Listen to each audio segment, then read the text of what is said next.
धम्मपद 114वी गाथा आणि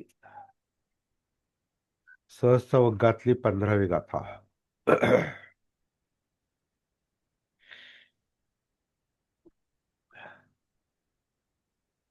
माझा आवाज तुम्हाला सांगत असेल की मी आज ठीक नाही, तब्येत ठीक नाही.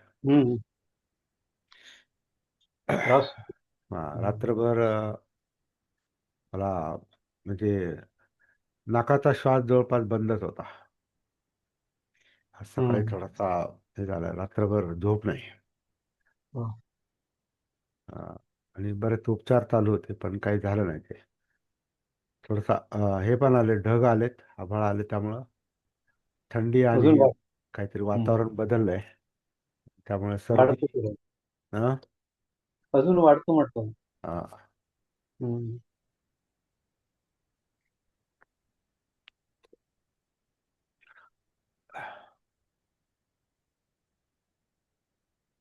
असो. हे असंच असतंय. आपण काल पाहिलं, हम्म. असंच असतं.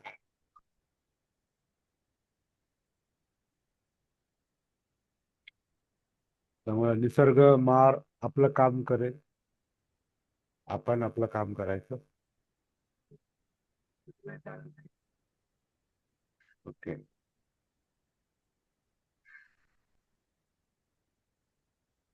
योच आज मी पठण नाही करणार. हम्म. योच वत्स सतं जीवे अपस्सं अमतं पदम एकाहं जीवितं सेयो पस्सतो अमतं पदम. अर्थ याचा दिलेला आहे, अमृतपद. अमतपदम म्हणजे अमृतपद, म्हणजे निर्वाण न पाहता 100 वर्ष जगण्यापेक्षा अमृतपद पाहत एक दिवस जगणे श्रेष्ठ आहे. अनुवाद चुकीचा आहे काही अंशी.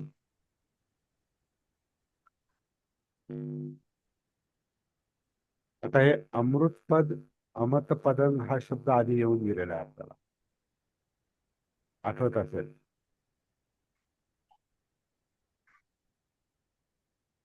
सांगता येईल? हा थोडस चर्चात्मक आहे, जाऊ हम्म. प्रत्येक वेळेला इकडूनच सुरुवात व्हायला पाहिजे असं काय. अमतपदन शब्द कुठं आलाय, तो एक मुद्दा आहे. आणि आपल्या परवा आपण ज्या 5 गाथा पाहिल्या, त्याच्यावर आपण थोडस असाही विचार करून ते सोडला होता अभ्यास, की त्याच्याविषयी कोणाचं काही मत असेल किंवा काही प्रश्न असतील. कारण त्या आपण एका झटक्यात 5 गाथा घेतल्या, कारण त्याच्यामध्ये बरंचसं शब्द साम्य आहे. तर त्याच्याविषयी जर कोणी काही विचार केला असेल तर तेही पाहायला हरकत नाही. आजचा जो विषय आहे, इथून आपण आज सुरुवात करू. अमतपदन हा शब्द कुठे आलाय? गाथा गाथा आहे ना सर, आपलं धम्मपदातली गाथा आहे ना सर. धम्मपदात अपमादो पदम, पमाद वगो. अपतपदम, अपमादो मच्चुनु पदम. वाव. पुढे ते माझ्या लक्षात नाही. अपमादो अमतपदम पमादो मच्छिनो पदम. अपमत्ता न मियन्ति ये च मत्ता यथा मता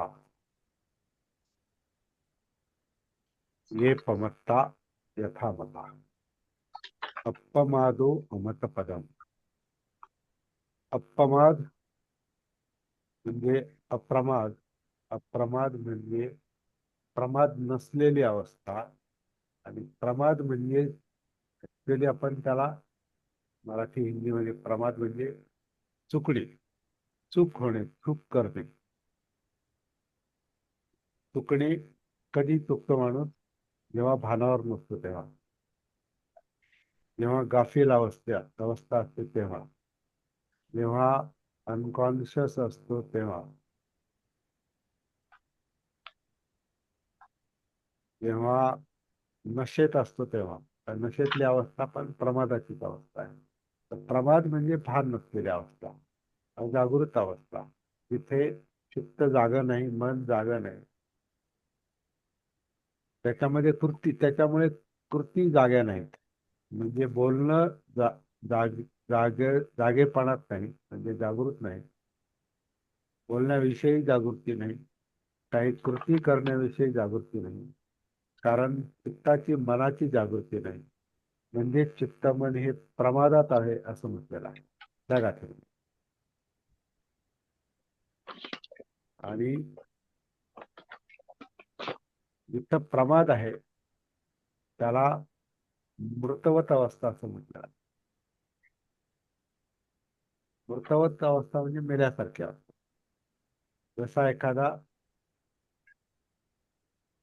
अनकॉन्शियस मनुष्य आहे, कशामुळे असो, तो अपघातामुळे असो किंवा बेशुद्ध पडल्यामुळे असो किंवा त्याला भूल दिल्यामुळे असो किंवा अति मद्याचं सेवन केल्यामुळे असो, ड्रग घेतल्यामुळे असो, काही आता ड्रग नशिले जे नशा आणणारे जे पदार्थ आहेत ड्रग्जमध्ये, काय आता चरस, गांजा, भांग, पिणारे दारू पिणारे लोक, आणखीन काही पदार्थांची नावं माहिती असतील तर सांगा. हिरोईन का काहीतरी बोलतात ना, जे काही स्वाधीन आणणारे किंवा बधीर करणारे, चित्ताची मनाची जागृती हरवणारे, तोल घालवा, ज्याच्यामुळे तोल जातो, माणसाच्या मनाचा चित्ताचा तोल जातो, म्हणजे शरीराचा तोल जातो, बोलण्यातला तोल जातो. अशी जी अवस्था आहे त्याच्यामध्ये प्रमाद घडतात, म्हणजे मिस्टेक्स घडतात, चुका घडतात. आणि एक काही न करता एक नैसर्गिक अवस्था जी आहे चुका घडण्याची, तिला आपण सती नसलेली अवस्था किंवा भान नसलेली अवस्था, जी जन्माबरोबरच आलेली असते, जन्मजात. अविद्या ही जन्मजात आहे. हा, अविद्या हे त्याचा परिणाम आहे. अविद्या म्हणजे जगण्याचा, म्हणजे बोलण्या वागण्याचा बोध नाही, विद्या नाही. विद मीन्स टू नो. विद पासून विद्या शब्द झालेला आहे. अविद्या म्हणजे विद म्हणजे जाणणे किंवा बोध असणे. न जाणणारी अवस्था म्हणजे अविद्या. म्हणजे आपण म्हणतो अविद्या म्हणजे अज्ञानी अवस्था. अज्ञान म्हणजे त्याचं ज्ञान नाही. म्हणजे जेव्हा तोल जाणे इतपत जर चित्त मनाची अवस्था ही बधीर असेल, अजागृत असेल तरी तर त्याचा परिणाम हा अविद्या आहे. तो जाणतच नाही काय चाललंय ते. आणि त्याला मृतवत अवस्था असं म्हटलेलं आहे. मृतवत अवस्था असणं.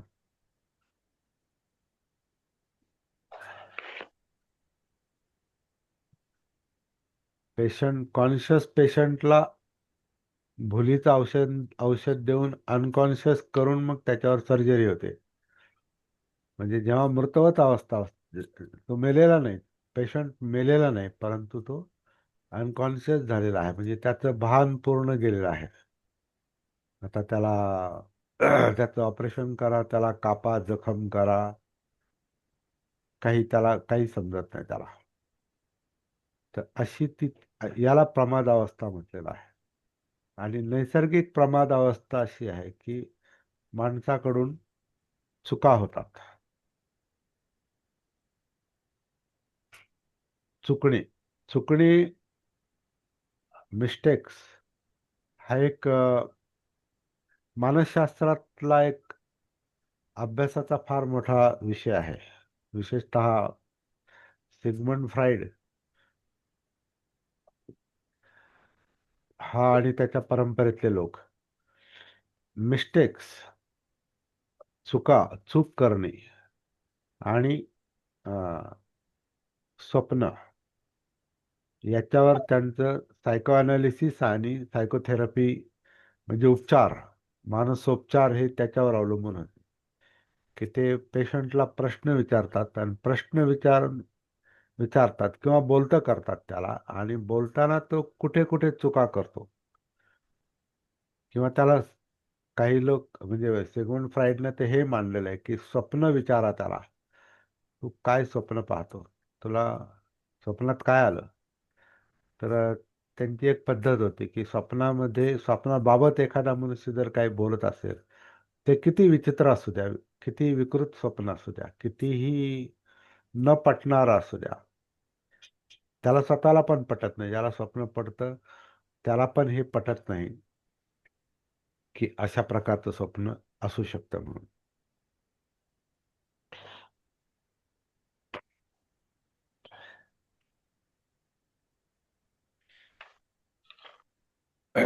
पण सिग्मंड फ्राईड त्याच्या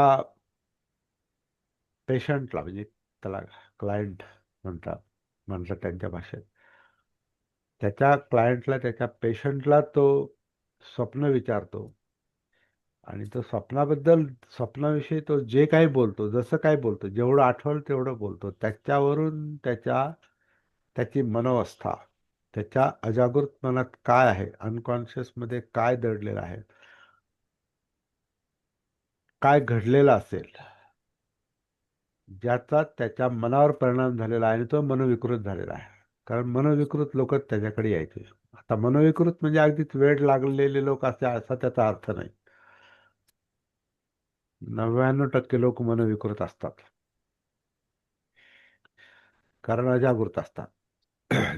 जन्मतः अजागृत अवस्था घेऊनच जन्माला येतो माणूस. म्हणून बालपण ही अजाण अवस्था असते, जाणत नाही. तसे पेशंट, हे क्लायंट जे त्याच्याकडे येतात, तर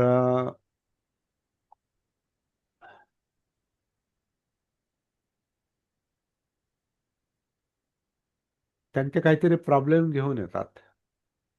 तर त्याच्यामध्ये त्याला सांगता येत नाही त्याला काय होतंय ते, त्याला माहित नाही. त्याला फक्त असं वाटतं आपल्याला झोप येत नाही, फार बोलण्यात विस्कळीतपणा आहे, खूप मिस्टेक्स होतात, मला खूप राग येतो, मला खूप असं कोणाला तरी मारावं असं वाटतं, अगदी एखाद्याचा खून करावा असा वाटतो, मला जगात कोणी चांगलं वाटत नाही,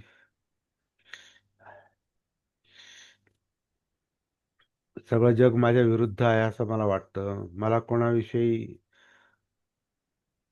दया माया येत नाही, माझ्यामध्ये फार क्रूरपणा आहे आणि मी विचलित आहे.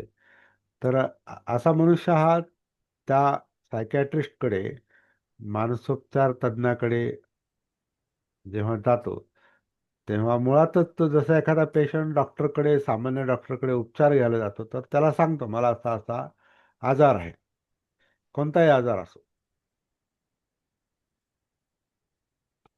अगदी गुप्तरोग एखादा माणूस उघडपणे बोलणार नाही, पण तो डॉक्टरकडे जाऊन बोलतो, असं असं होतं मला. ते एखादी स्त्री जी बोलू शकत नाही, ती डॉक्टरकडे बोलते. तसे मानसोपचार तज्ञाकडे जाणारे लोक सुद्धा, ते किती विचित्र स्वप्न असो किंवा किती विचित्र मनोवस्था असो, कितीही विचित्र त्रास असो, किती विचित्र भावना असो, विचित्र विचार असो, तो मनुष्य त्या मानसोपचार तज्ञाकडे तो दाखवतो. अर्थातच त्याची आणि त्या मानसोपचार तज्ञाची त्यांचे जे संबंध आहेत, हे विश्वासाचे मानले जातात. तो क्लायंट तेव्हाच बोलतो जेव्हा तो त्या डॉक्टरवर, त्या मानसोपचार तज्ञावर त्याला विश्वास असतो की हा आपलं गुपित हा उघड करणार नाही. ते विश्वासाचे संबंध असतात. तर असं आपण म्हणत होतो की स्वप्नाबद्दल सुद्धा तो त्या डॉक्टरला सांगतो, किंवा हे जे सिग्मंड फ्राईड होते, हे विचारायचे काय स्वप्न पडले, तुला काय स्वप्न पडतात? आणि मग तो सांगतो. आणि त्याला वरकरणी पाहता ते सामान्य माणसाला निरर्थक वाटणार सगळं. पण सिग्मंड फ्राईड म्हणतो त्याच्यातच, त्या निरर्थक गोष्टीतच त्याच्या मानसिकतेची मुळं दडलेली आहेत, त्याच्या मनातल्या विकृती दडलेल्या आहेत. तर हे स्वप्न आणि दुसरी गोष्ट मिस्टेक्स. मिस्टेक्स बद्दल आपण पाहतात. समजा मला गॅप घेत घेत बोलण्याची सवय आहे. तर एखादा काय म्हणेल, हा तुम्ही पटपट का नाही बोलत? मला काही लोक म्हणतात की तुम्ही पटपट का नाही बोलत, तुमच्या बोलण्यामध्ये खूप गॅप असतो, पॉज असतो, पटपट का बोलत नाही? आता याला एखादा विकृती पण म्हणू शकतो, पण याच्या मागे माझी मानसिकता दडलेली आहे. काय मानसिकता असू शकते? एक तर माझे कानाचे प्रॉब्लेम, लहानपणापासून जे कानाचे प्रॉब्लेम आहे, तर मला मुळातच ऐकणं आणि बोलणं एका वेळेला जमत नाही बऱ्याचदा. म्हणजे एक तर मी एखाद्याशी बोलताना माझं पटपट पटपट बोलून घेतो आणि तो मध्ये काय म्हणतो ते मी ऐकत नाही, आणि तो म्हणतो अहो मी काय म्हणतो ते तरी ऐका तुम्ही, तुमचं तुमचं चाललंय. तर हे कशामुळे होतं? ही विकृत, ऐकणाऱ्याला हे विकृत वाटणार. पण माझी मनोवस्था अशी आहे की मला बोलताना ऐकायलाच येत नाही, किंवा बोलताना मी ऐकू शकत नाही. कारण कानाचे प्रॉब्लेम असल्यावर माणूस हे ऐकणं टाळतो. ज्याला ऐकू येत नाही तो ऐकणं टाळतो आणि मग बोलत राहतो. किंवा जर ऐकत असेल तर त्याला मध्ये बोलता येत नाही. आणि मग याच्यामुळे कसं होतं की बोलणं विसंगत होतं. मध्ये पॉज येतात. कोणी काय म्हटलं तर नाही मध्ये, मग ते पॉज येतो. म्हणजे नुसता विचार येतो कधी कधी, असं नसेल पण तो थांबतो. हे एक कारण आहे. दुसरं कारण ह्याच्यामुळे बनलेला माझा स्वभाव, म्हणजे माझी मानसिकता, म्हणजे माझ्या इमोशन या नॉर्मल नाहीत, किंवा नव्हत्या पूर्वी. पूर्वी फारच ॲबनॉर्मल असायचं. दुसरी गोष्ट, बराच काळ आत्मविश्वासानं बोलणं होत नव्हतं.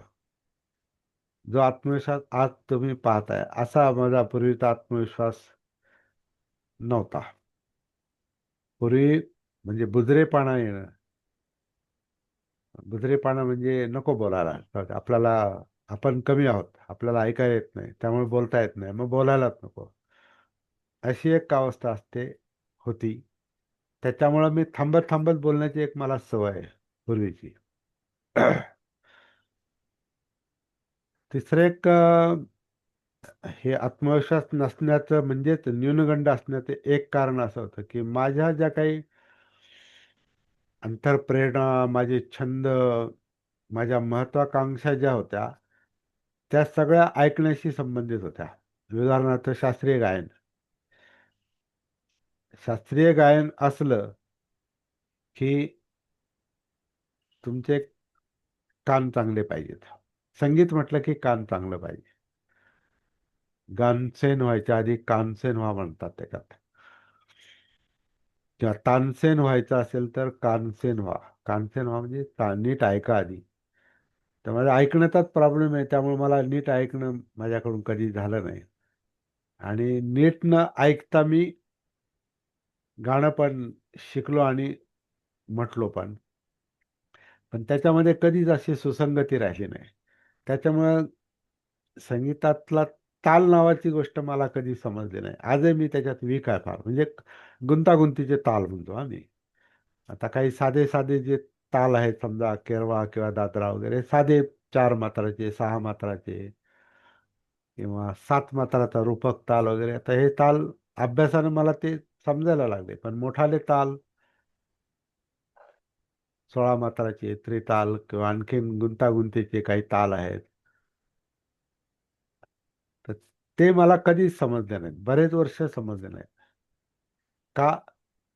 गाताना ताल पण ऐकावा लागतो, तर ते गाणं जमतंय. तर मला खरं गाणं मला तालातलं गाणं सुरात जमेल पण तालात नाही जमलं मला कधी. तर ह्या गोष्टीमुळं माझा स्वभाव तसा बनलेला आहे. आणि आता पॉज घेत बोलणं किंवा एखादी काही शब्द गिळणे किंवा काही असं अनावश्यक शब्द बोलणे हा माझ्या स्वभावाचा भाग झालेला आहे. त्यामुळे नेहमीच्या वक्त्यासारखा नेहमीच्या बोलणाऱ्यासारखा मी सरळ बोलत नाही. हा माझ्या एक पर्सनॅलिटीचा भाग झालेला आहे. आणि त्यामुळे काही लोकांना कंटाळा पण येतो. हेच असणार आहे मला माहिती आहे.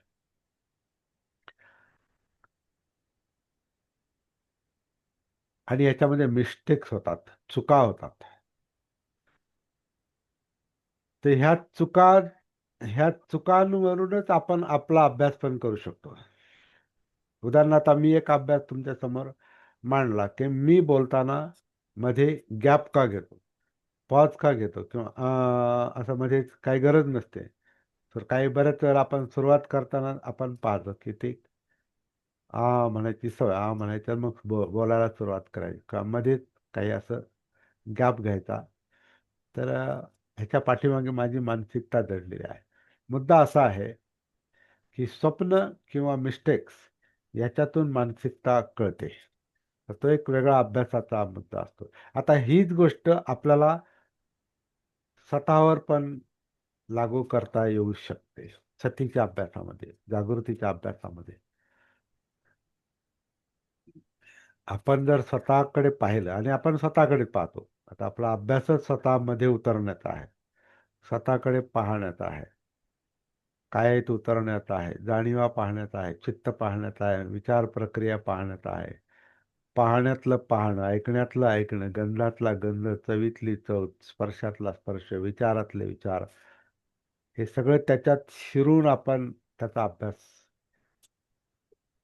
करतो, करायचा असतो. हा सती साधनेचा मुख्य उद्देश आहे आपल्या पातळीवर. आता आपण मानसोपचार तज्ज्ञापासून सुरुवात केली. आपण मी माझे व्यक्तिगत काही अनुभव तुम्हाला सांगितले. मेडिकल सायन्स मधले पण अशाच गोष्टी आहेत. डॉक्टर जे नेहमीचे डॉक्टर आपण म्हणतो ते. आणि सती साधना, जागृती. अं, जे लोक जास्त दिवस झालेत अभ्यास करतात, प्रॅक्टिस करतात, त्यांच्या ह्या गोष्टी लगेच लक्षात येतील की आपण कशाविषयी बोलतोय नेमकं. तर जेव्हा आपण सतीचा अभ्यास करतो तेव्हा आपली जी गाफील किंवा मृतवत किंवा प्रमादाची जी अवस्था असते, जी मृतवत असते, ती जागृतीमुळे अमृत पदाला येते. म्हणजे मृतावस्था कमी असते, कारण अजागृत अवस्था कमी कमी होत जाते आणि जागृत अवस्था वाढते. आणि म्हणून अमृत पद, मृत्यूचं पद, मृतवत अवस्था आणि अमृत पद, जो शब्द इथं याच्यात आलेला आहे, अमृत अवस्था. आता इथं पद म्हणजे अवस्था. पदाचे वेगवेगळे अर्थ आहेत.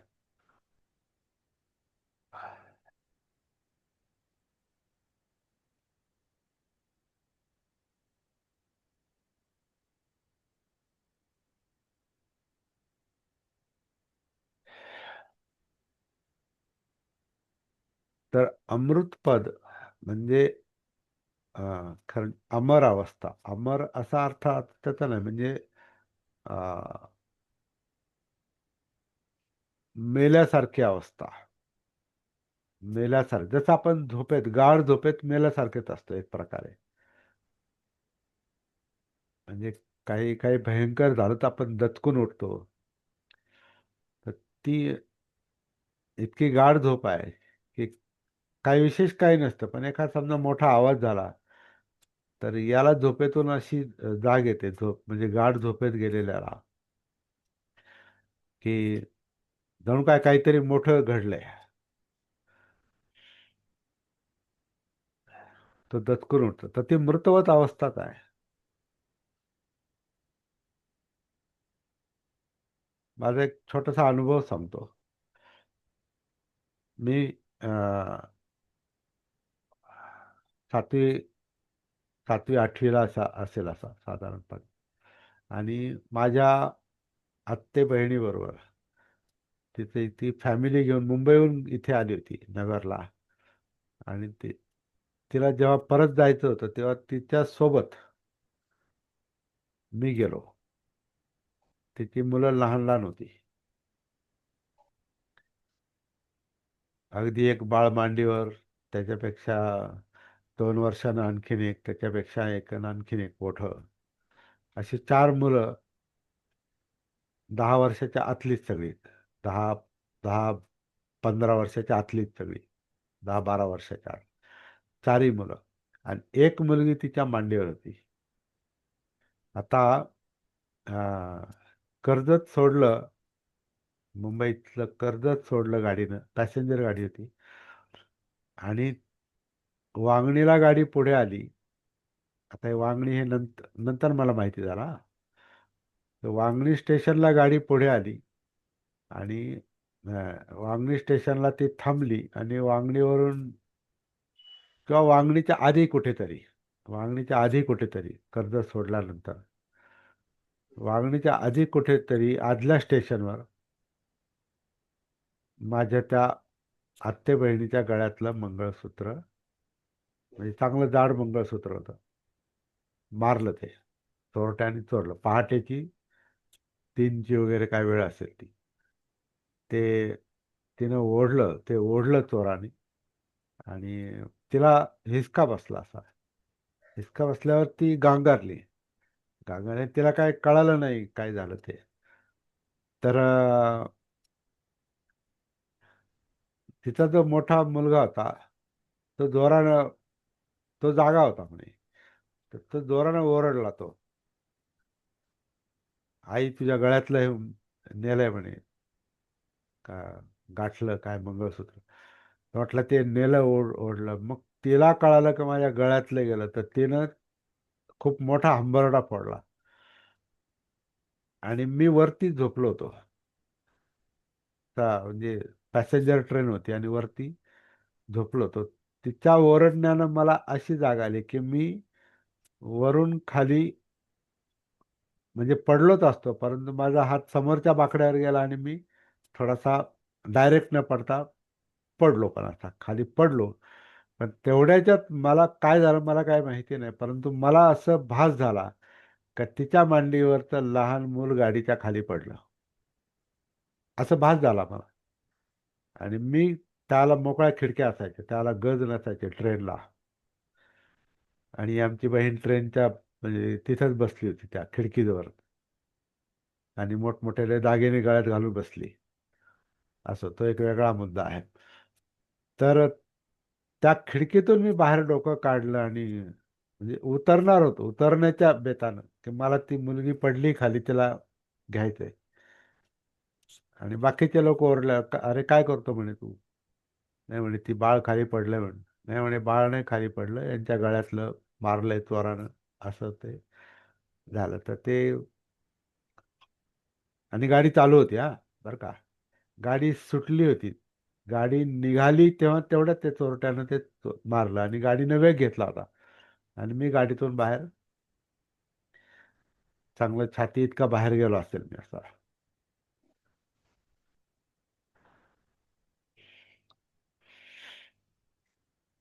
जेव्हा माणसाला भान नसतं तेव्हा माणूस काहीही करू शकतो. तर ही मूर्तवत अवस्था आहे. आणि त्याच्यात मिस्टेक्स घडतात, चुका घडतात. आणि माणूस, आता ते स्वप्नासारखंच आहे का तिच्या, माझ्या बहिणीच्या मांडीवरचं बाळ खाली पडलं. हे त्या गांगरलेल्या अवस्थेत ते स्वप्नासारखंच झालं ते. म्हणजे स्वप्न पण आणि मिस्टेक्स पण, याचं हे माझ्या जीवनातलं एक मोठं उदाहरण आहे. आणखीन आहेत काही, पण हे मला मोठं उदाहरण, कारण त्याच्यामध्ये मी वाचलो पण. आणि स्वप्न, स्वप्न अशी की मला ते बाळ खाली पडलं असं वाटलं. तर गाफील अवस्था कशी असते, प्रमादाची अवस्था कशी असते, त्याचं हे एक उदाहरण आहे. आणि आपण आपल्या जीवनात असे पाहू शकतो की आपल्याकडून ज्या चुका झालेल्या असतात, जे आपण कसे वागलेलो असतो, काही बोलत असतो आणि त्याला काही धरबंध नसतो, तर ती मनाची मृतवत अवस्था आहे, ती अनकॉन्शियस माइंड आहे. अनकॉन्शियस माइंड आहे, ते अजागृत मन आहे, ते प्रमादित मन आहे. त्याच्यामुळे प्रमाद घडतात. याच्या विरुद्ध जे प्रमादाच्या विरुद्ध अपमाद म्हणजे अमृतपद. आणि अमृतपद हीच खरी जिवंत अवस्था आहे असं म्हटलेलं आहे. म्हणून अपमादो अमतपदम. अप्रमाद म्हणजे जागृती हे अमृतपद आहे, तेच खरं जिवंतपण आहे. अन्यथा प्रमादो मच्छुनो पदम. प्रमाद, अशा मिस्टेक घडणं म्हणजे मेल्यासारखीच अवस्था आहे. म्हणून त्या मेलेल्या अवस्थेतच खिडकीतून बाहेर उडी मारायचा किंवा ते जे काय वाटलं त्यावेळेला तेही मला पूर्ण कळालं नाही, कारण गांगरलेली अवस्था. तर ही प्रमाद अवस्था आणि ही अप्रमाद अवस्था. आता ही गाथा सरळ सरळ असे म्हणते की अशा गाफील अवस्थेत, म्हणजेच अमृतपद लक्षात न घेता, हे भान सती जागृती लक्षात न घेता किंवा त्याची साधना न करता, आता यांनी अमृतपद म्हणजे निर्वाण म्हटलंय. निर्वाण हे अमृतपदाला निर्वाण म्हटलेलं आहे, परंतु अं, संपूर्ण अमृतपद जे आहे म्हणजे बुद्धत्वाची अवस्था आहे, अर्हत अवस्था आहे. तर त्याला निर्वाण म्हणतात, ते बरोबर आहे. परंतु निर्वाणाच्या आधी पण छोट्या छोट्या जागृतीच्या अवस्था येत जातात प्रॅक्टिसनं. एकदमच परफेक्शन येत नाही, म्हणजे पूर्णत्व लगेच येत नाही. अपूर्णत्व कमी कमी होत होत होत पूर्णत्वाला जातं, पूर्णत्वापर्यंत जातो आपण. त्यामुळे ती परफेक्ट अमृतपदाची अवस्था, अमरत्वाची अवस्था, जी बुद्धाला 35व्या वर्षी मिळाली, ती ती अवस्था, परफेक्शनची पूर्णत्वाची अवस्था, त्याला निब्बाण म्हटलेलं आहे किंवा ते बुद्धत्व आहे, ती बोधी आहे. परंतु त्याच्या आधी काही जागृतीच्या अ, अ, जागृतीच्या पायऱ्या म्हणा, टप्पे म्हणा, हे वाढत वाढत जात असतात. तर ही गाथा अशी सांगते की हे हे अशी प्रॅक्टिस न करता अमृतपदासाठी, निर्वाणासाठी म्हणजे दुःखमुक्तीसाठी किंवा बुद्धत्वासाठी विचार न करता, प्रयत्न न करता, एखादा मनुष्य 100 वर्ष जरी जगला तरी ते निरर्थक आहे. आता हे बहुजनांना हे लागू पडतं, बहुतेक लोकांना. म्हणून ते आता बहुजन हिताय बहुजन सुखाय, बहुजनांना हे लागू पडतं. कारण 99.99% लोक हे कमी अधिक प्रमाणात झोपेतच असतात. म्हणजे लोक म्हणजे आपण पण त्याच्यात येतो. म्हणून आपल्याला आपलं जगणं, नीट जगणं आपल्याकडून झालेलं नसतं. कधी कधी नीट जगणं, कसंही जगलेलो असतो परिस्थितीनुसार, विचित्र मनस्थितीनुसार. त्यामुळे हे हे जागृत अवस्था जी आहे, ही एक अशी अवस्था आहे की ज्याच्यामध्ये एक जिवंतपणा येतो. माणूस हा मेलेला जागा जागा झाल्यासारखा. जसं बाबासाहेबांनी काय म्हणतात ते, भान नसलेल्या लोकांना आधी जागं केलं त्यांनी. जनजागृती त्याला म्हणतात. जनजागृतीचं आधी काम केलं. लोक तुम्ही कसे जगतात, तर ते जागृती काय आहे हे आपण वेगळ्या पद्धतीने पाहायचा प्रयत्न करतो. तर अशी जागृत अवस्था ही संपूर्ण अमृत अवस्थेला म्हणजे निर्वाणाकडे नेते.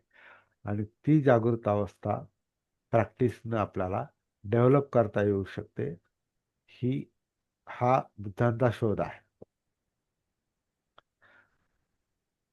आता ही हा आणि ही का करतो मध्ये, तर हा बुद्धांचा शोध आहे असं मला म्हणायचं, परंतु हिला धरून दुसरं काहीतरी वाक्य डोक्यात येतं आणि मग लगेच लक्षात येत नाही, ते नाही म्हणायचं आपल्याला. आपल्याला हा बुद्धांचा शोध आहे असं म्हणायचं.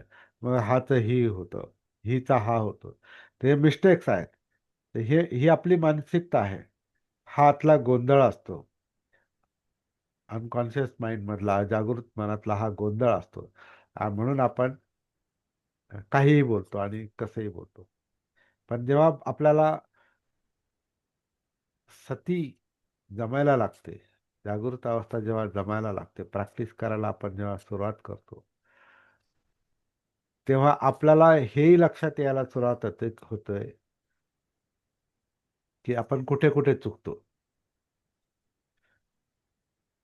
म्हणजे आपल्या चुकांचं पण आपल्याला भान येतं आणि म्हणून तर आपल्याला कळतं की आपण कुठे चुकतो.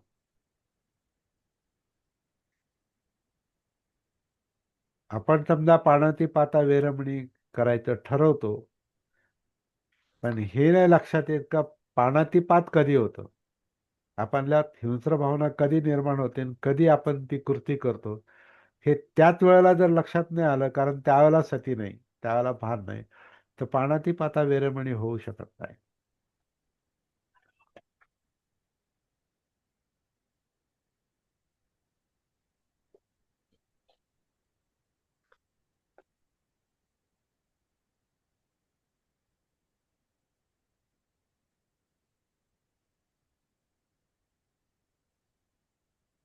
त्याचप्रमाणे चोरी करून झाल्यावर मी चोरी केली,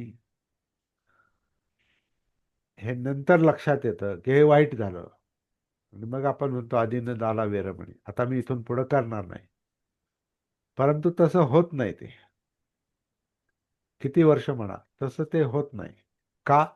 तर जेव्हा चोरी करण्याचा विचार किंवा भावना मनामध्ये निर्माण होते, तिथं जर सती नसेल तर अदिन दारा अदिन दाना वेरमणी, थोडा सर्दीचा त्रास आहे त्यामुळे बोलण्यात काही गडबड होते.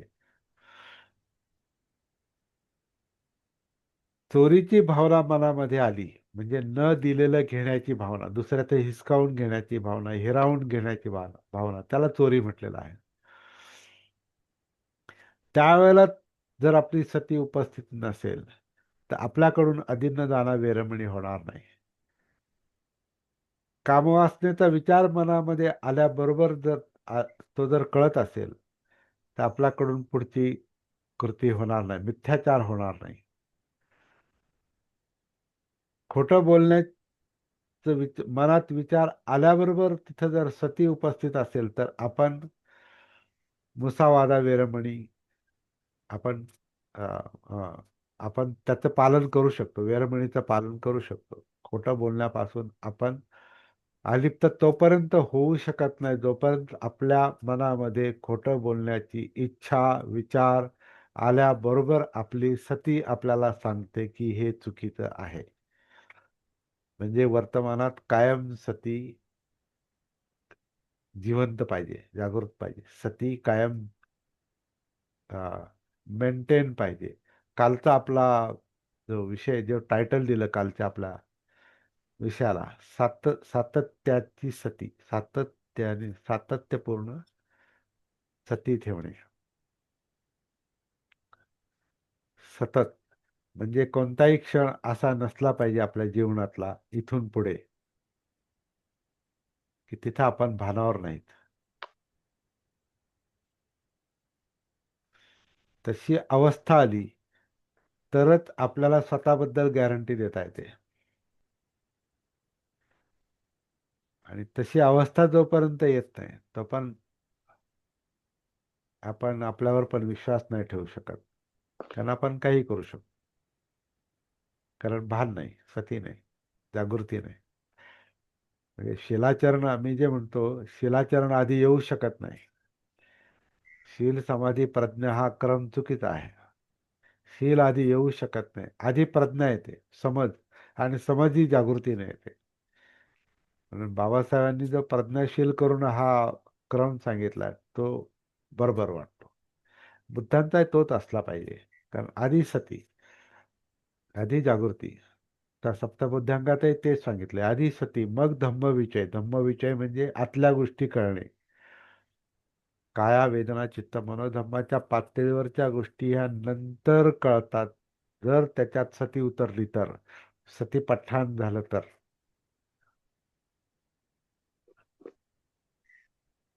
ते जितकं जास्त जास्त जमत जातं त्याला अमृत अवस्था म्हटलेली आहे. ती अमर अवस्था आहे. तो खरा जिवंतपणा आहे. नाही तर मेल्यासारखीच अवस्था आहे, मृतवत अवस्था आहे, गाफील अवस्था आहे, झिंगलेली अवस्था आहे, बधीर अवस्था आहे, अनकॉन्शियस अवस्था आहे. म्हणून सतीचा हा एवढा मोठा हे आहे. तर असं अजागृत अवस्थेत 100 वर्ष जगण्यापेक्षा आता इथे एक दिवस जागृतीचा, अमृतपदाचा, अमर अवस्थेचा एक दिवस श्रेष्ठ आहे असं या गाथेत म्हटलेलं आहे. मी म्हणतो एक एक एक क्षणात आपण जागृतीचा सराव आणि अभ्यास केला पाहिजे, आणि तो एक क्षण आपल्याला तो श्वासाच्या निमित्ताने सापडतो. कारण श्वास हा निरंतर चालू आहे आणि त्याच्या निमित्तानं आपण क्षणांच्या प्रवाहामध्ये उतरतो, गतीमध्ये उतरतो. म्हणून श्वास गती, कायेची गती, जाणीवांची गती, चित्ताची गती, विचारांची गती, पाहणं, ऐकणं, गंध, चव, स्पर्श, वर्तन, बोलणं, चालणं, बसणं, उठणं, झोपणं, जेवण करणं, काही करा तुम्ही. या क्षणात काही करा, काहीही चालू द्या. त्याच्यामध्ये सती तेव्हाच मिसळू शकते जेव्हा आपली आतमध्ये, वर्तमानामध्ये, या क्षणामध्ये सती उपस्थित असते. म्हणजे त्याच्यातून आपण कधीच बाहेर येत नाही. म्हणजे आपण कायम जिवंत असतो. कायम अमृत अवस्थेमध्ये जर आपण आलो, अमर अवस्थेमध्ये आलो, तर त्याचा परिणाम काय होतो की आपल्याला दुःखाच्या आधी दुःखाचं कारण कळतं, आणि म्हणून दुःखमुक्ती मिळते. आणि दुःखमुक्ती म्हणजेच निर्वाण आहे. कारण अस्तित्वाचा बोध होतो, बोधी मिळते, बुद्धत्व येतं. बुद्धत्व जर आलं, परफेक्ट झालं, तर ते मग काही करायचं बाकी नाही राहत, पुढे संपला. मग जीवन कार्य आपलं पूर्णपणे जे काही सापडलं ते लोकांमध्ये देण्यात एवढंच काम राहतं, बाकी काय काम राहत नाही. बुद्धांना नंतर 45 वर्ष दुसरं काही काम त्यांना करण्याची गरजच पडली नाही. एकच काम केलं, भान नसलेल्या लोकांना भानावर आणा, म्हणजे त्यांना दुःखातून मुक्त करा. संपला विषय. बाबासाहेबांना पण जेव्हा त्यांच्या ज्ञानाची एक काही विशिष्ट अवस्था त्यांना प्राप्त झाली, 29व्या वर्षी त्यांनी पहिलं जाहीर भाषण दिलेलं आहे. 29व्या वर्षी माणगावच्या परिषदेतलं जाहीर भाषण, म्हणजे सामाजिक जीवनामध्ये प्रवेश औपचारिक अर्थानं, 29व्या वर्षी. आणि तोपर्यंत ते परदेशात उच्च शिक्षण घेऊन आले होते बरंच सुरुवातीचं. पण ती अवस्था येईपर्यंत आता तिथून माघार नाही परत. ज्ञान मिळवण्यात आता परत माघारी येण्याचा प्रश्न नव्हता. ते मग ते काम पुढं चालतच होतं. परंतु एक विशिष्ट अवस्था आल्यानंतर त्यांनी एक संकल्प करून टाकला होता की मी अस्पृश्यतेचा नायनाट केल्याशिवाय मी राहणार नाही. अस्पृश्यता निवारण केल्याशिवाय राहणार मी. ह्याच्यात ती प्रतिज्ञा तर त्यांनी पुढे केली. ही 20 सालची गोष्ट बोलतो मी. 21-22 मार्च 1920 माणगावची परिषद. परंतु 1935 साली त्यांनी जी घोषणा केली, ते काही प्रयत्न करून झाल्यानंतर 35ची येवल्याची घोषणा केली. हिंदू म्हणून जन्माला आलो, माझ्या हातात नव्हतं. म्हणजे अस्पृश्य, खरं म्हणजे हिंदू हिंदू त्यांना अस्पृश्य म्हणायचं होतं त्यांना. त्याच्यात ते कारण तोच मुख्य मुद्दा होता. किंवा मी तर म्हणतो हिंदू महार म्हणून परवा मी एक पोस्ट टाकली याला फेसबुकवर. हिंदू महार म्हणून आम्ही जन्माला आलो ते आमच्या हातात नव्हतं, परंतु हिंदू महार म्हणून तसंच जगायचं की नाही हे आमच्या हातात आहे. तशी ती प्रतिज्ञा जी होती बाबासाहेबांची, हिंदू म्हणून जन्माला आलो तरी मी, ते माझ्या हातात नव्हतं असं म्हटलेलं आहे त्यांनी. ते माझ्या हातात नव्हतं, परंतु हिंदू म्हणून मी मरणार नाही हे माझ्या हातात आहे. तर तो संकल्प बनवलेला होता. एकदा ती ज्ञानाची ती विशिष्ट अवस्था आली, मग हा संकल्प, हा जागृत आणि उदात्त संकल्प, मोठा संकल्प, नाही आता आपलं जीवन दुसऱ्या कोणत्याच कामासाठी नाही, ह्याच कामासाठी आहे. आणि मग त्या अस्पृश्यतेच्या प्रश्नाच्या मुळाशी गेल्यानंतर त्यांना धर्मात त्याची मुळं सापडली. धर्मात मुळं सापडली. पण आता ज्या ज्या व्यवस्थेनं अस्पृश्य बनवलं, त्याच्यातून नुसतं बाहेर पडणं पुरेसं नाही. आता या जीवनाला उच्च स्वरूप कसं द्यायचं, परमोच्च वरचं स्वरूप कसं द्यायचं, हे त्यात याचं उत्तर त्यांना बुद्धाकडे सापडलं. म्हणून ते म्हणायचे आता आता पुढचं जे आहे, आम्हाला आयुष्यातला एक एक क्षण, एक एक मिनिट कमी पडतो असं म्हटलेलं आहे 56च्या भाषणात. आम्हाला बाकीचं कोणतंच काम करायचं नाही. मनुष्य मात्राला पूर्णावस्थेत नेण्यासाठी आम्ही प्रयत्न करीत आहोत, आणि त्याकरता आयुष्यातला एक एक मिनिट आम्हाला कमी पडतो.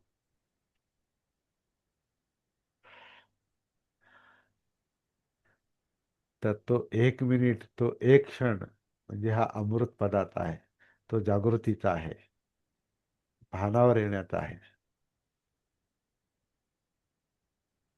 तर ही गाथा बरंच काही काही आपल्याला विचार करायला भाग पाडते. अजून खूप मुद्दे आहेत, खूप आपण त्याच्यावर विचार करू शकतो, परंतु मला वाटतं मी थांबलं पाहिजे. मला थोडा बोलण्याचा पण त्रास होतोय.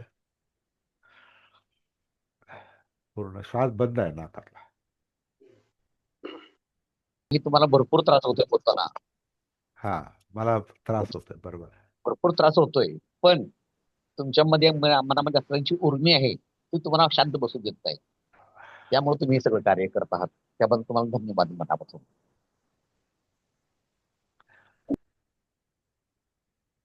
शरीर त्याचं काम करल, मन त्याचं काम करल, आपल्याला आपलं काम करायचंय. त्याच्याच आधारे करायचे. पण आता ते साथ देत नाही म्हणून सकाळी मला वाटलं होतं आज सांगून टाकावं लोकांना, सुट्टी घेऊ. म्हटलं का बरं, दुसरं काय म्हणतो ना आपण, दुसरं मन, त्या दुसरी अवस्था आपल्याला असं म्हणते का बरं सुट्टी घ्यायची. जरा व्यवस्थित बोलता येणार नाही, पण बोलता येईल ना. विचार तर ते ते काम तर तेच चाललेलं आहे. आणि कालचं तुमचं जे लेक्चर झालं ते आम्हालाही माहित नव्हतं. कसं हा, साहेबांनी ते नंतर मला मी सांगितलं. उशिरा उशिरा मी मला वाटतं मी आधी हे नोटीस टाकली होती की मी ऐन वेळेला मी लिंक देईल म्हणून. त्याचं कारण असं होतं की हा त्रास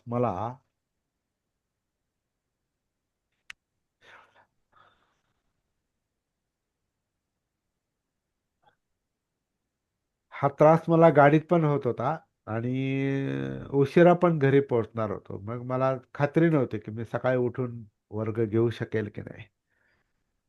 12 वाजता झोपलो, पण होऊन जाईल म्हटलं. म्हणून मी सकाळी सकाळी जाग आल्यावर पहिली लिंक टाकून दिली. उशिरा उठ पण लिंक टाकली, पण ती सगळ्यांना पाहता नाही आली.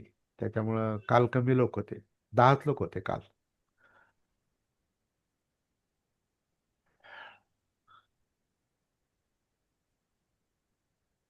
आणि कालचं तुम्ही जे टाकलं होतं लेक्चर, तुम्ही ऑनलाईन ऑनलाईन पण टाकलं नाही असं मला वाटतं, युट्यूबला टाकलं नाही. ऑनलाईन ऑनलाईन मी टाकलं ना ते, म्हणजे फेसबुकवर, आपल्या हा, व्हॉट्सअपवर उशिरा टाकलं, हो हो हो. परंतु त्या ह्याच्यावर लगेच टाकलं युट्यूबवर ते. काल माझी अवस्था अशी हे नव्हती माझी. ते कारण कसं आहे, ते व्हॉट्सअपवर टाकण्याचं काम शेवटी असतं, शेवटी होतं ते. त्याच्या आधी मी बाकीचे कामं करून घेतो. अपलोड करावं लागतं. अपलोड झाल्यानंतर त्याला वेळ जातो. नंतर मग ते फेसबुक आणि ट्विटर वगैरे 2-3 ठिकाणी मी टाकून ठेवतो आणि शेवटी मग व्हॉट्सअपवर टाकतो. कारण ते मोबाईलवरून करावं लागतं मला.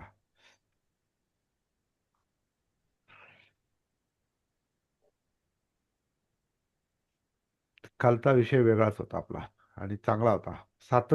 सातत्याची सती, असं त्याला मी काय असं टायटल दिलंय. प्रॅक्टिससाठी म्हटलं. बरं, मोठ्याने बोला थोडं. हा, कालचं जे आपले सेशन जे झालंय आणि संपूर्णतः आवाज या येईना. सेशन मध्ये हा, हॅलो, आवाज नाही? हा, थोडं जवळ जा. हा,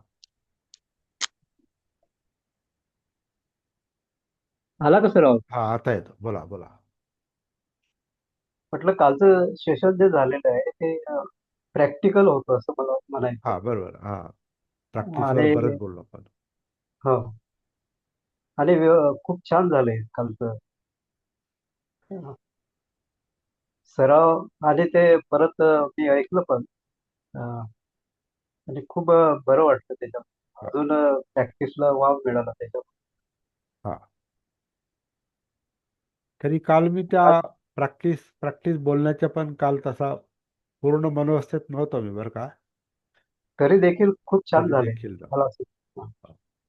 कारण ते प्रॅक्टिकल होत हो, आणि त्या स्टेजेस जे आहेत आपण जे सांगितलेले आहे, समजून सांगितलेली आहे, ही प्रक्रिया जी आहे ती खरंच म्हणजे असं वाटत होतं तुम्ही सांगत होता ना, आम्ही त्याच्यामध्ये आतमध्ये प्रवेश, तो प्रवास चालू होता. आजचं जे सेशन आहे हा, हे देखील चांगलं झालेलं आहे. हो, हो. आणि तुमचं एवढा प्रदीर्घ काळ जो आहे या याच्यामध्ये गेलेला आहे, आनापान सती किंवा ध्यान साधनेमध्ये हो, हो. 41-42 वर्ष पूर्ण फक्त केली. आनापान सती नाही, सती. हम्म, आनापान सती सुरुवात आहे, पण सती हम्म, पठ्ठाण विसरायचं नाही. आपण ते हम्म. विसरणार नाही. कारण सगळ्या सोप्या भाषेत सगळ्या हाडामासात आपल्याला उतरता आलं पाहिजे. त्याच्यात ती काया वेदना चित्त मनोधम्म आणि डोळे कान नाक जीभ त्वचा वर्तन भूतकाळ सगळं सगळं त्याच्यात येतं. म्हणून एकूणच हाडामासात उतरणं म्हणजे जीवनात उतरणं, असा सतीचा मुद्दा आहे. आनापान सती ही फार स्टार्टिंग पॉईंट आहे, सुरुवात आहे, एंट्री पॉईंट आहे, गेट आहे, ते दरवाजा आहे. आणि छोटे छोटे मिस्टेक म्हणता ना तुम्ही, हा, हे हे जे मिस्टेक आहेत, हॅलो, तुम्ही बोलत राहा. तर हे ते काय तेवढं हे नाही, असं म्हणजे फार मुख्य मिस्टेक नाही आहे. आणि त्याच्यामुळे आपलं हे प्रबोधनाचं विस्कळीतपणा जे व्हायला पाहिजे ते होत नाही, अजिबात नाही होत. हा, ते त्याच्यामध्ये कंटिन्युटी राहते. हा, हा, आणि आपला अभ्यास इतका म्हणजे गाढ अभ्यास असल्यामुळे हा, हा. आपल्यामध्ये एक मोठ्या प्रमाणात सामर्थ्य आहे. एक सामर्थ्य आपल्यामध्ये असल्यामुळे ते तुम्ही समर्थ आहात त्या गोष्टी करण्यामध्ये, किंवा सेशन किंवा आपले जे धम्मचिंतन प्रवाह जो आहे तो पुढे नेण्यामध्ये आपण हा, हा. समर्थ आहात. हं. अजून बरंच काम करायचंय. हा. हो, पण ते मिस्टेक काहीच नाही हो सर, आपली काहीच हे नाही. कारण ते तो धागा जो आहे तो पुढे चालूच राहतो. धागा धागा धागा सुटला नाही तो आज. धागा हं. सुटणार नाही आता. काही झालं तरी तो धागा निसटणार. तेच ते हे सूत्र. हा, हा. ते सतीचं सूत्र ते आपल्यामध्ये हे सामर्थ्य अं, निर्माण होण्यासाठी आता तुम्ही 41-42 वर्ष ते काम केले. आम्ही आमचा छोटासाच प्रवास आहे, सुरुवात झाली. मला वाटते पुढचं काही जास्त आपण सोचू नये. पण सुरुवात म्हणजे त्या प्रवाहामध्ये राहावं एवढेच, सातत्य ठेवावं एवढीच अपेक्षा आहे. बस बस तेच करायचं. तेवढंच तर काम, तो तेवढं काम जरी केलं ना, एकच काम, अप्पमादेन संपादेन, बुद्धांचा जो अंतिम संदेश, जागृतीपूर्वक चला. जागृतीपूर्वक जगा, जागृतीपूर्वक काम करा, असं तो संदेशाचा अर्थ आहे. म्हणजेच वर्तमानात या. अरे आता हे सर्दीमध्ये काही काही वेळेला मला पण असं म्हणजे काही वेळेला हे हे होतं, बोलता येत नाही किंवा एखादं कोणी बोलत असेल तर आपण थोडं टाळतो आपण त्याच्यात. हम्म. ठीक आहे, बोलता येत नाही पण काम बंद कशाला करायचं? हा. आता पण मग तुमच्याकडे ऊर्जाच एवढी तर आहे, तर ते काय हे नाही, ते नाही, काही खूप थांबू शकत.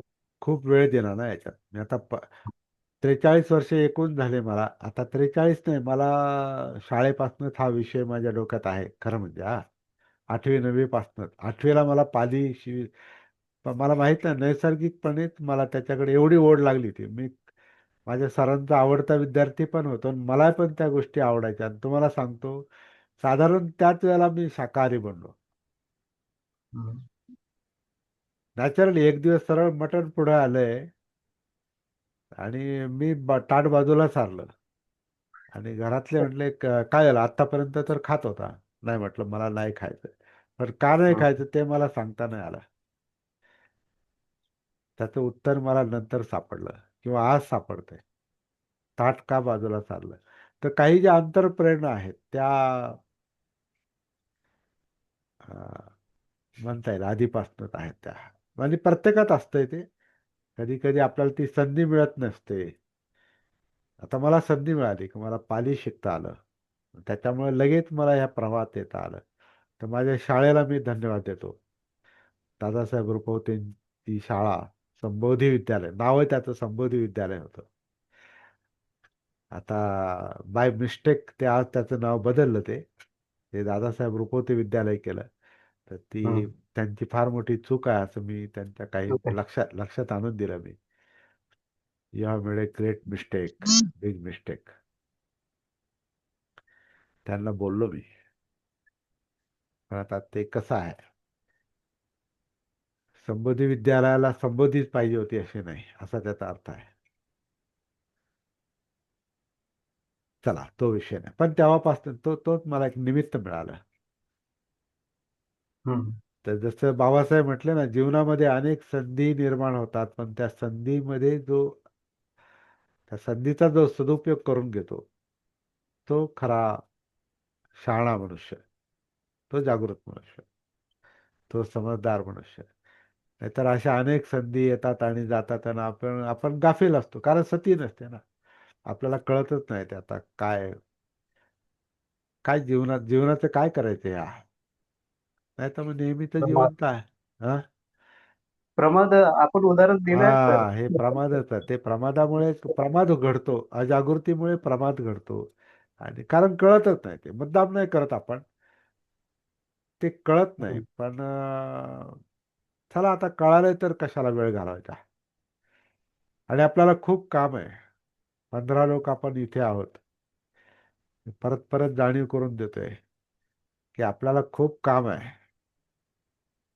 आपल्याला खूप मोठं काम आहे आपल्याकडे. म्हणजे आपल्याकडे मी त्रिकोण त्रिकोण आता डोक्यात ठेवतो. मी तर माझ्या डोक्यात त्रिकोण असतो. एका बाजूला मी आहे, म्हणजे आपण सगळेच आहोत. परंतु उंची सुरुवात माझ्या. वाढवा. हा, एका बाजूला मी आहे म्हणजे आपण आहोत, म्हणजे समाज आहे. दुसऱ्या बाजूला बाबासाहेब आहेत, ज्यांनी आपण आपल्या समोर आरसा धरलाय की आपण कोण आहोत. तर ते बाबासाहेब आहेत आणि त्यांनी उच्च ध्येय आपल्या समोर ठेवलेलं आहे, ते बुद्ध आहेत. आणि त्याची सुरुवात परत आपल्यापासून आहे, म्हणजे बेस पासून आहे. म्हणजे हा त्रिकोण इतका माझ्या डोक्यात फिट बसत चाललाय. तर असं म्हणून मला दुसरं काही सुचत नाही आता. दोन स्तंभ आहेत. 2 स्तंभ आहेत, दोन. हे हे आपण. हा, आपण बुद्ध बाबासाहेब, आपण बाबासाहेब बुद्ध, हे. आणि आपण सगळेच आलो त्याच्यामध्ये. हम्म. हा म्हणजे छोटा, हा काय वैयक्तिक त्रिकोण नाही तो. वैयक्तिक माझ्यापुरता त्रिकोण नाही, किंवा कोणा एकट्यापुरता नाही. आपण, मी म्हणजे आपण म्हणजे मी पण आलो, आपण सगळे 15 लोक पण आलो, समाज पण आला, राष्ट्र पण आलं, जग पण आलं. आता जगाचे ज्याची त्याची आयडिओलॉजी वेगवेगळ्या आहेत. त्यामुळे आपण फार फार कल्पनेच्या भराऱ्या मारण्यात काय अर्थ नाही. आपण जिथं उभे आहोत, जहां हम खडे हैं वहीं से लाईन सुरू होते, तो डायलॉग आहे ना, तसं तो जिथं आपण आहोत तिथून सुरुवात. वास्तवाचं भान पाहिजे. बस. भानातून भान वाढवलं, सती आली तर वास्तवाचं भान येतं. ते असं अचानक येत नाही. म्हणून उतरायचं, कनेक्ट व्हायचं, पाहायचं काय चाललंय, आपण कसे जगतो, काय विचार, काय भावना, काय जाणीवा, कसं वर्तन, कसं बोलतो, कसं वागतो, बसणं उठणं, सोप्या साध्या साध्या गोष्टी आहेत, त्या वर्तमानाशी, या क्षणाशी निगडीत आहेत.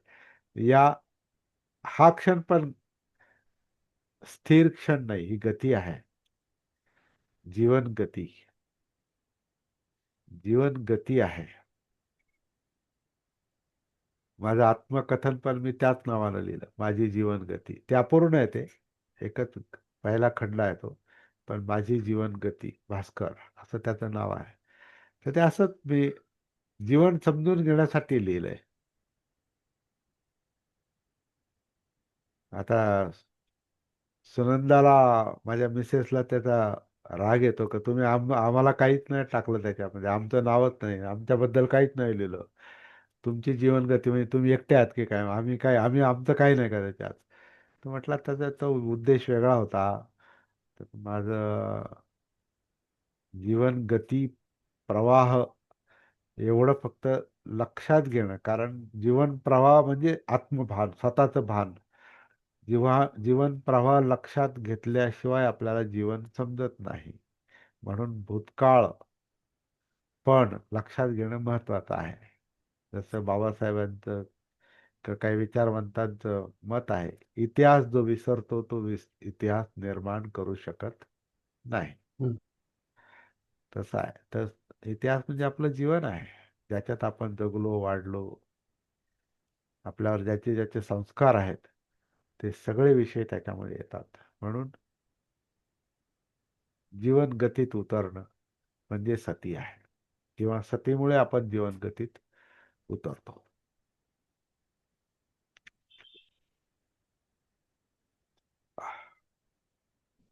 बोला. शिला मॅडमने हात वर केला होता. बोला. जय भीम सर. जय भीम. तुम्ही जे बोलले ना आता याच्यामध्ये की मला थांबून थांबून बोलायची सवय, तर ते तुम्हाला ते कानामुळे याच्यामुळे सांगतात तुम्ही, मला त्याच्यामुळे त्रास होतो. पण आम्हाला असं वाटतं नाही, ते त्रास नाही होत, ती सवय झाली, त्रास नाही. हो, ती आता सवय सवय. झाली. हा, पण आम्हाला असं वाटतं तुम्ही सतीच बोलतात. तो पण भानार भाग आहे, हो, तो पण भाग हो, आहे. हा, हो, बरोबर हो. आहे, बरोबर आहे. ते तुम्ही म्हणजे काय भानावर राहून बोलतात असं. तर आम्हाला पण असं वाटतं का आम्ही पण तसंच बोलायला पाहिजे, थांबून थांबून, म्हणजे समोरच्याचं काय बोलणं आहे ते पूर्णपणे ऐकून घ्यायचं आणि नंतरच काय बोलायचं आपल्याला हा विचार करून बोलायचं. म्हणजे हे पण आपण भानावर असणंच आहे, हो, ध्यानावर असणंच आहे, सतीमध्ये असणंच आहे, असं मला वाटतं. हा, आणि जे तुमचं याच्यातून होतंय ते आम्ही ते केलं पाहिजे असं वाटतं मला. बरोबर आहे. पण माझ्या थांबत थांबत बोलण्याची कॉपी नका होऊ देऊ, कारण ती नाही नाही, माझी कॉपी नाही. माझी माझी शरीरावस्था पण आहे, माझ्या शारीरिक विकृती पण आहेत, माझा हं, स्वभाव पण आहे, हो. आणि त्याच्यामुळे ते होते. तुम्हाला तसं करायची गरज नाही. नाही नाही नाही, तुम्ही तसं नाही. आपण हा, स्वतः पण जसे आहोत तसंच चालायचंय. तसंच आहे, स्वाभाविक. पण म्हणजे हा, हा, जे आम्ही समोरच्याच म्हणजे थांबून म्हणजे हा, ऐकलं पाहिजे, हा, आम्ही हा. भानावर बोललं पाहिजे, हो, म्हणजे हो. हे आमच्यात बदल झाला पाहिजे. बरोबर. हा, तर हो हो. तेवढा ते ते सतीचाच फक्त तुमचं. मुद्दा लक्षात हो घ्यायचा, हो हो बाकीची हो हो कॉपी. हा, हो हो हो, तेच बोलायचं मला. हा थँक्यू. हा छान, चांगला हा. चांगला अभिप्राय आहे तुमचा, मस्त. शिलाताई, बस. पण मला वाटतं की ती तुमची स्टाईल झाली आता. ते आता स्टाईल झाली म्हणा तुम्ही, पण ती स्टाईल ती बनली. असो, ठीक आहे. ते चांगलं वाईट वाईट असेल ते माझ्याकडे सोडून द्या. त्याच्यात काही चांगलं असेल तर ते तुम्ही घ्या. जे वायफळ बोलणं टाळणं, हा जे ते पाहिजे मोजकं तेच बोलायचं.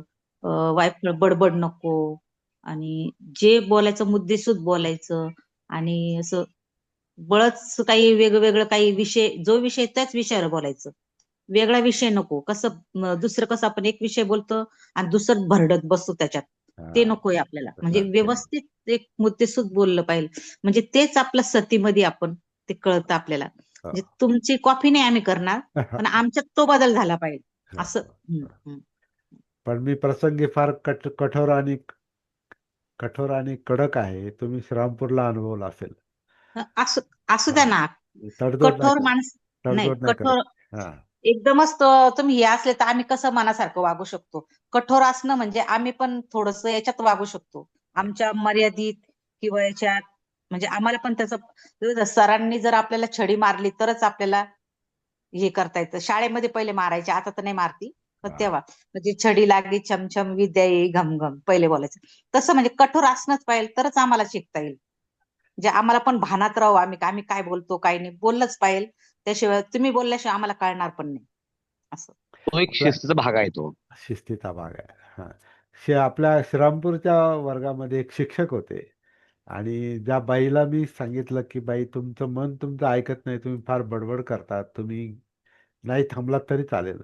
असं श्रीरामपूरमध्ये एका महिलेला बोलल्यावर ती 1-2 मिनिटातच उठून बाहेर तन करतच गेली बाहेर ती. पण ती थांबतच नव्हती. अर्धा तास तिने घेतला सुरुवातीचा आपला. रेकॉर्डिंग आहे ते माझ्याकडे. मी टाकलं नाही ते. तर ते रेकॉर्डिंग आहे सगळं माझ्याकडे. अर्धा तास तिने घेतला. शेवटी मला पर्याय नव्हता. मला तिला सांगावं लागलं, बाई तुमचं मन तुमचं ऐकत नाही. तुम्ही बडबडच करताय. तुम्ही नाही थांबलं तरी चालेल. तर तिथे शिक्षक होते. ते म्हणाले, सर तुम्ही असं नव्हतं करायला पाहिजे. तर त्यांना मी म्हटलं, तुमच्या वर्गात एखादा उनाड मुलगा असेल तर तुम्ही काय करता? जो सगळा वर्ग डिस्टर्ब करतोय. तर काय करता तुम्ही? हा म्हणे बरोबर आहे.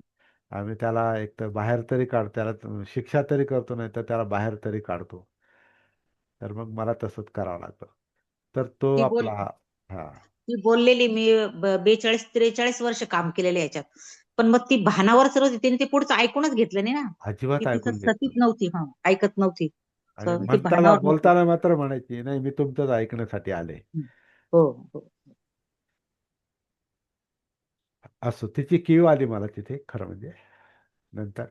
आणि मला थोडंसं नाही म्हटलं तरी वाईट वाटलं थोडं. पण नाईलाज होता आपल्याला. असो. त्रिभुवन सर, बाबूजी. एक मिनिट तुमचा वेळ घेतोय. हा हा बोला बोला. थोडा वेगळा विषय देतो. हा बोला बोला. बाबासाहेब ज्यावेळेस केळसर गुरुजीच्या हस्ते सत्कार झाला त्यावेळी बाबासाहेबांनी फक्त आभार आहे म्हणून मग ते शब्द व्यक्त केला. आभारी आहे. तेच बाबासाहेब नंतर मात्र माणगावच्या परिषदेमध्ये जाणीवपूर्वक विचाराची दिशा देतात समाजाला. परिस्थिती त्यांच्याकडे होती असं नाही, पण जाणीवपूर्वक त्यांना आपण मला मार्गदर्शन करायचं आहे हा उद्देश घेऊन पुढे बोलतात. तसं तुमची परिस्थिती नाही आज शारीरिक परिस्थिती, पण त्यामध्ये तुमच्यामध्ये असणारी उर्मी ते मला बसू देत नाही आणि त्यामुळे तुम्ही आमच्या बरोबर संवाद साधता आणि आमचं प्रबोधन करता. त्याबद्दल तुम्हाला धन्यवाद. धन्यवाद. थँक्यू. चला मध्ये सर गॅप. हा बोला अनिल. मध्ये गॅप ठेवू नका, जास्त पॉज ठेवू नका. हा कारण रेकॉर्डिंग चालू आहे. सगळ्याचं रेकॉर्डिंग चालू आहे. हा बोला अनिल. हा तुमची स्टाईल काय माहिती नाही, ती स्टाईल आहे की समजत नाही की सतीपूर्वक बोललं पाहिजे तर पॉज यायला लागलेले. विचारपूर्वक बोलण्याचं एक ज्या वेळेला आपण तंत्र अवलंबतो तर तुमची स्टाईल आहे की स्वतःची बनते हे नाही सांगता येत. पण बोलताना ज्या वेळेला गंभीर होऊन बोलायचं असं का हा विषय एवढा गंभीर आहे, जागृती हा विषय, तर ते गांभीर्य येतं. नाही तर मी फटफट फटफट फटफट बोलायचो, काही पण बोलायचो. तुमच्यात खूप तर फरक पडलाय. खूप फरक पडलाय तुमच्यात पण. हा ना. हा तुमच्या अस्ताव्यस्त बोलण्यामध्ये खूप फरक पडलाय. तुम्हाला आता तुम्ही सरळ सरळ झाले. माझा गॅप कमी झालाय. आता माझ्याबद्दल सांगतो. माझा पूर्वीचा गॅप, पॉज, थांबणं, अजिबात न बोलणं, न्यूनगंडामध्ये राहणं, स्वतःला कमी समजणं, आपल्याला जमणार नाही असं ह्या मोठ्या गॅपमधून पॉजमधून मी बाहेर आता छोटे छोटे गॅप राहिलेले आहेत. छोटे छोटे पॉज आहेत. आता ती तुम्ही त्याला स्टाईल म्हणता, परंतु त्या विकृतीतून मी बाहेर येऊन आता वेगळा बनलोय, थोडासा वेगळा बनत चाललोय. आणि ठीक आहे, जे आहे ते आहे. एका व्यक्तीने म्हणाले ते कमलवीरच आहेत, दुसरे कमलवीर हा हा हा सांगत नाही. हा ते आता कमलवीर व्हायला लागलेले. हा. तर हसायला आलं होतं बरं.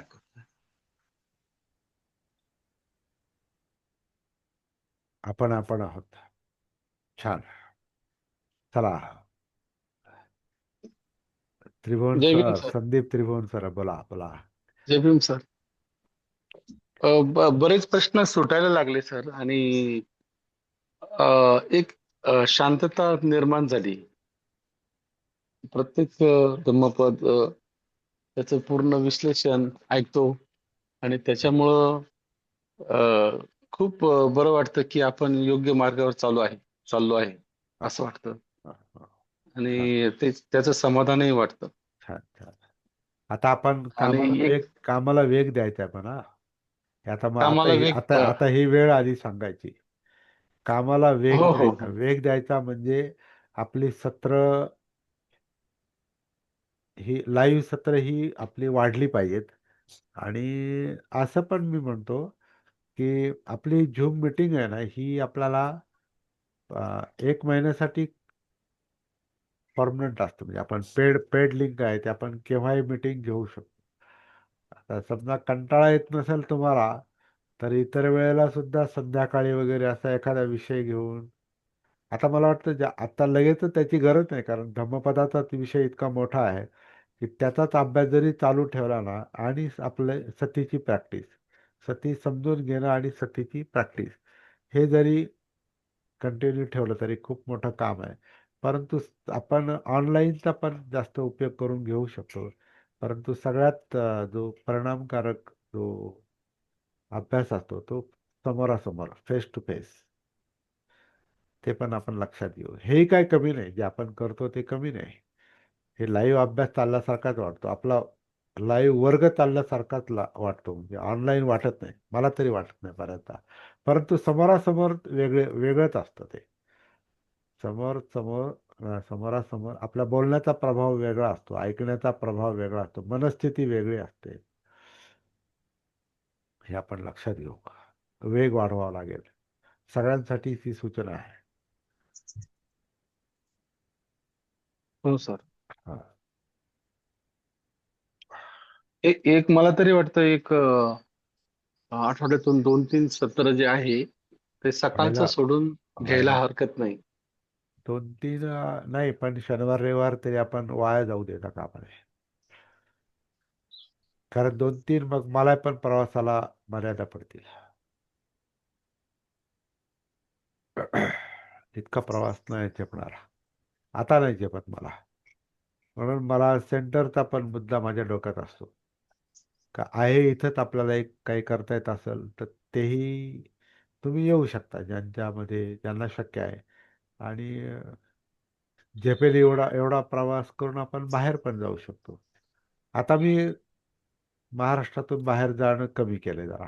पूर्वी फार बाहेर पडलो, बाहेरच जास्त काम केलं मी गेल्या 10-15 वर्षामध्ये, विशेष करून उत्तर भारतामध्ये. पण त्याच्यात माझी थोडी तयारी झाली, ती मला इथे उपयोगाला येते.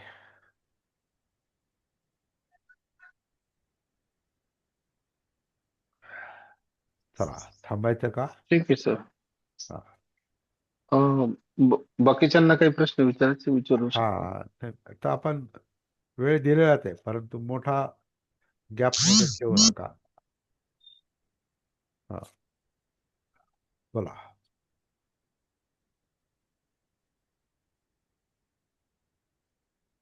शेजवळकर, किरण कांबळे, बाबूजी, सुनील साळवे, हा, जय भीम सर. जय भीम, बोला. सर माझा आवाज येतो व्यवस्थित? अगदी व्यवस्थित येतो. पण हा, बोला तर म्हणण्यापर्यंत थांबू मला नका. हा. असं वाटतं की कोणी दुसरं कोणी बोलत असेल तर आपण ऐकावं. नाही, इथे एक हे असतंय पहा. ते चार्ट मध्ये एक त्यात तो असा हात वर दाखवत होतो. अच्छा, नाही मी ते ते नाही पाहिलं ते त्याच्यात. शिकून घ्या. तुमच्या याच्यात मोबाईल मध्ये ते दिसतं, मला वाटतं कुठेतरी असणार आहे, ते बघायचं. कोणीतरी हात वर करून दाखवा इथे मला, म्हणजे मला कळेल का असं, आणि सांगा कसं करायचं ते मोबाईल वाल्यांना. मला इथं कॉम्प्युटरवर मला चार्ट मध्ये बहुतेक ते दिसतंय ते. हा, नाही काय हरकत आता नाही. हा, आता हे लीला म्हणजे अनिल गायकवाडांनी हात दाखवलाय. अच्छा कसा अच्छा. केलाय तुम्ही तो? कुठे आहे ते? मोबाईलच्या कोणत्या याच्यात चार्ट मध्ये आहे का ते? हो, ते काय असेल चार्ट मध्येच असेल ते. हा, तर तसं ते शिकव. पाहून पाहून घेईन ते. ते माहिती करून घ्या. रिएक्शन हा, मध्ये तीन बिंदी आहेत बघ. रिॲक्ट मध्ये, बरोबर, रिॲक्ट मध्ये आहे ते. अच्छा अच्छा तीन अच्छा. रिॲक्ट हा, ठीक मध्ये आहे आहे ते. ठीक हा. ठीक हा. ठीक आहे. ओके, ते हो शिकून घ्या. हा, बोला. हो. सुनील साळे सर, बोला. काय नाही सर, थोडंसं विषयांतर करू आपण आता. मला वाटतं शीला मॅडमनीच बोलले की ते लहानपणापासून ते आपण ते ऐकतो की छडी लागे छमछम विद्या येई घमघम, असं वाक्य आहे ना ते. तुम्ही इथं हे कुठं मी लहानपणापासून ऐकलेलं आहे. विषयांतर नाही, नाही, कनेक्शनच आहे. हा, बोला. नाही, सर, गंमत म्हणून मी हे लहानपणापासून ऐकलेलं आहे. मला लहानपणी पण हा प्रश्न पडायचा, छडी छमछम लागते म्हणजे कशी लागते बाबा, म्हणजे त्या छमछमचा आणि छडी लागण्याचा काही संबंध मला काही कळलं नाही. आणि दुसरी गोष्ट, एक ऐका ना, हा. आणि ती विद्याची घमघम येते म्हणजे नक्की कशी येते? घमघम आणि विद्याचा काय संबंध आहे? ते तो एक वेगळा आचार्य यात्रेचं ते गाणं आहे ते. आणि फार छान म्हटलंय ते, परंतु आता छडी वापरणं कायद्यानं गुन्हा आहे. पण सर खूप छान हसवलं सर यांनी बरं का. हा, हा. प्रश्न खूप छान आहे यांचा. सुनील साळवे. हा, हा. ठीक आहे सर, ठीक आहे हा, सर. त्याच्यावर हो वेगळा वर्ग घेऊ आपण. हो, ठीक आहे सर. ओके, धन्यवाद हा, सर. बोला. हा, पुढे. हा.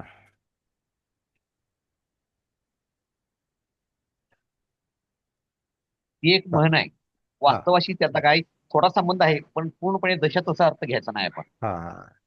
नाही, ती एक परंपरा होतीच. गुरु शिष्य परंपरा, ही शिक्षा देण्याची परंपरा.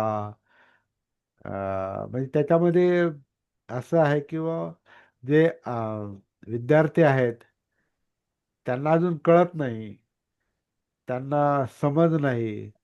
मग समजावून सांगूनही ते ऐकत नाही, तर मग शिक्षा द्या, मग ते ऐकतील. परंतु ते त्याला हरकत नाही. शिक्षा देऊन ते ऐकतात की बिघडतात अजून? कारण जी मुलं ज्यांना जास्त मारलं जातं, ती कधी कधी सुधारतात, पण ते गुन्हेगारी प्रवृत्तीची पण बनतात नंतर. त्यांच्यामध्ये रिॲक्शन येते वेगळी, असं पण पाहायला मिळतं. ज्यांना जास्त त्रास दिला जातो त्यांच्यामध्ये उद्रेक निर्माण होतो, ती कोडगी बनतात. आणि त्याची रिॲक्शन म्हणजे ते गुन्हेगारी प्रवृत्तीचे पण बनू शकतात. अशी काही उदाहरणं आहेत, माझ्या पाहण्यात आहेत.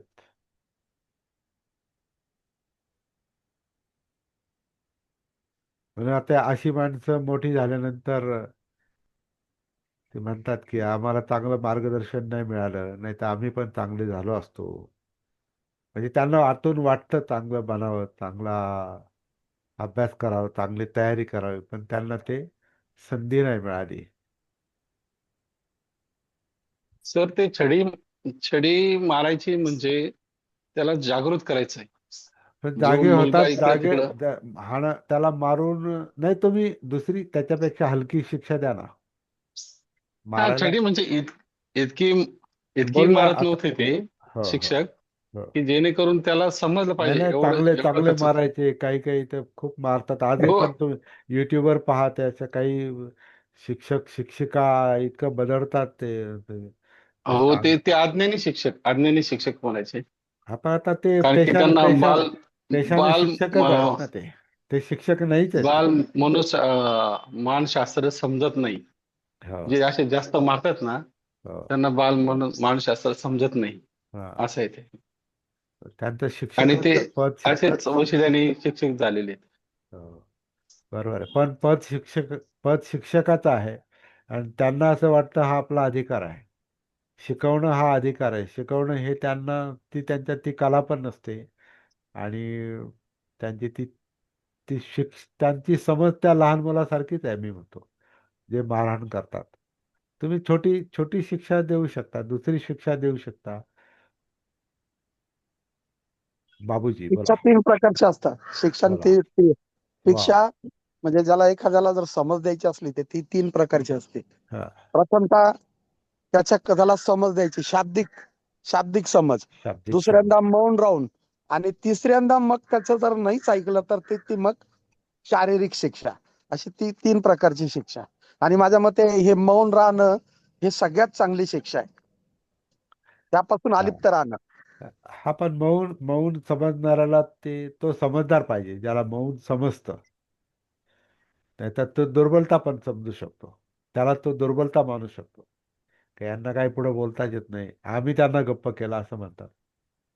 असं पण होऊ शकतं. नाही, मग ते कठोर शब्द जे असतात ना, ते कठोर वाणी किंवा विचार करायला लावणारी वाणी किंवा कृती करायला लावणारी वाणी, त्याचं उत्तम उदाहरण म्हणजे बाबासाहेब आहेत. हम्म. त्यांचे शब्द कठोर होते, एकदम कडक होते, पण विचार करायला लावणारे होते.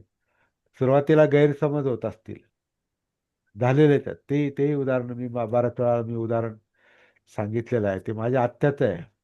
माझी आत्या म्हणायची, तो फार आक्रस्ताळा माणूस होता.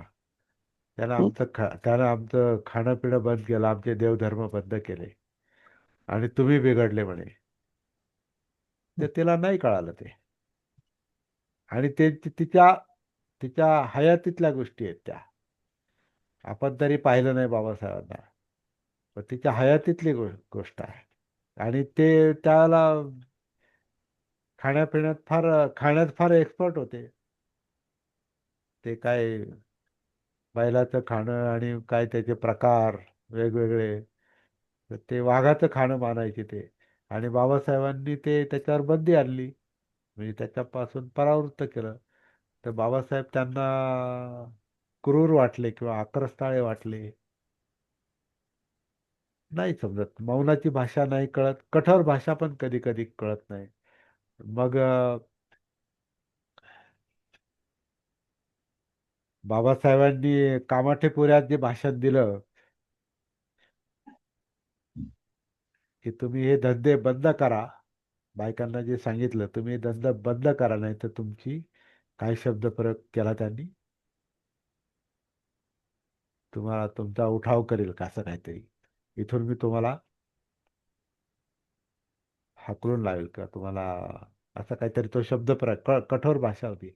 परंतु काही दिवसातच त्यांनी त्या बायकांचं, त्या वेशांचं त्यांनी लग्न लावून दिलं. तर ती हेतूमध्ये प्रामाणिकपणा पाहिजे, हा मुख्य मुद्दा आहे.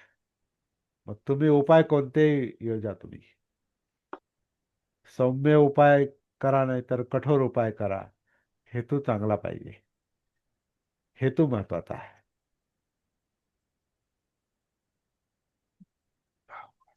सर मी एक व्हिडिओ पाहिला होता, हा. ताव मेडिटेशन म्हणून. ताव. तर ते मेडिटेशन करताना सगळे लोक बसले होते आणि ज्यांचं चित्त किंवा विचल व्हायचं आणि किंवा कुणाला झोप लागायची, हा. तर ते सिनियर भंतेजी त्यांना छडी मारायचे पाठीमध्ये आणि छडी मारायचे, ते जाग यायची त्यांना. ते आणि नंतर ते ताओचं नसणार हे उदाहरण, हे झेन झेन मध्ये झेन वगैरे असणार. कारण झेनचं. कारण आणि ताओ मी करून पाहिलेला आहे. हा, तर त्याची झेनचं उदाहरण आहे ते. फार मवाळ पद्धत आहे ती, अति मवाळ आहे. आणि झेन मध्ये कठोरपणा पण आहे. झेन मध्ये छडी वगैरे पण वापरलेले अशा पण गोष्टी येतात. जपान झेन छडी